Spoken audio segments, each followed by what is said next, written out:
All right, one of my friends actually told me, Omid, how do you close people? How do you know exactly what to say or how to say it to every single person? Because you don't say the same thing all the time. You don't say the same thing the same way to every single person all the time. You always change it up. But how do you know what to say or how to say to that individual? Well, there's one trick. There's one, you can call it sales technique, you can call it influence technique, tool, whatever you want to call it, but there is one thing that I use every single time and it works 100%, and it's right there.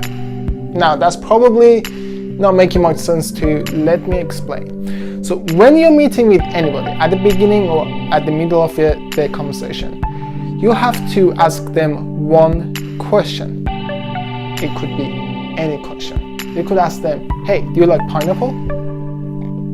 Silly question. Any question. Hey, what time did you sleep last night? Oh, hey, how was your sleep last night? Or I don't know, hey, what did you do on weekend? Any question, it doesn't matter what it is. You ask them the question. How they respond is the key factor. Now, if the person responding is going to look up before they give you the answer, that means they are visionary people. If they are visionary people, when you're selling something to them, you need to make them picture it in the mind. You need to use words and sentences that's going to create a picture in the mind so they can see it. So if they look up before they answer you, they're visionary. And what you need to do is make them picture what you're trying to sell them. If you make them emotional, they won't buy it.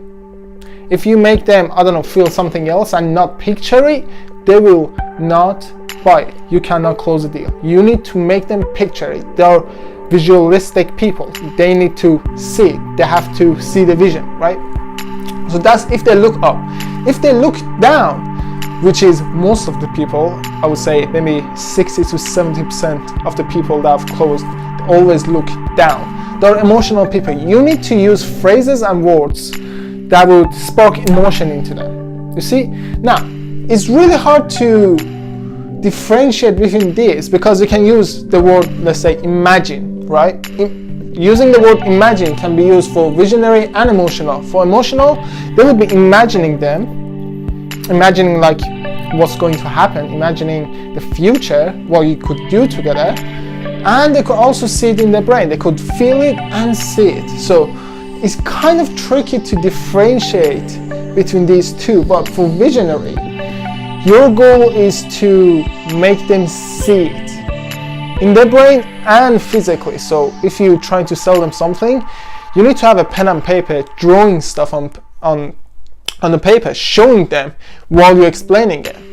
For emotional, you don't necessarily need the paper. You can just talk to them and get them emotional.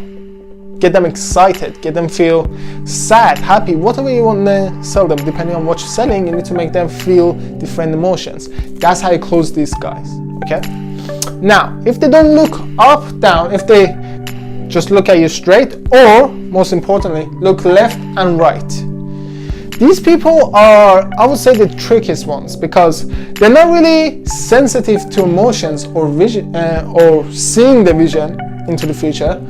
But they're very sensitive to sound. They're sound sensitive people. What does that mean? That means in your sale or when you're trying to influence them, they would be much more influenced or much more opened up to you if they can hear certain things about the deal, about the future. So if you're talking about time running out, you could be tapping on your watch so they can hear the click, click, click, click.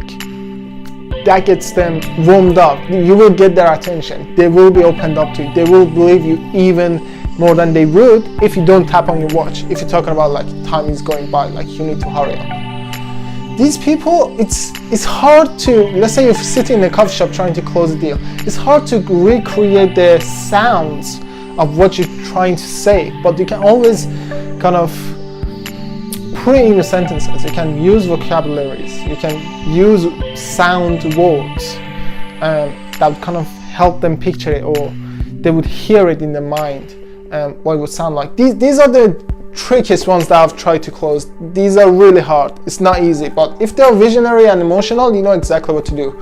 With sound sensitive, if you're in an office, you can always have a sound system on. That's going to the extreme. That's like a really high stake type of deal that you're trying to close. You don't need that kind of thing. Just like a little stuff like tapping on your watch, that's good enough. They will get stimulated enough to be opened up for sale. So with that trick, just one question and seeing where they look, I've managed to close so many clients. And once I teach it to anybody, to my clients, to my friends, they miraculously end up closing more sales. So why don't you try and see what kind of results do you get with it? And if you do get success with it, or even if you don't, please let me know down below.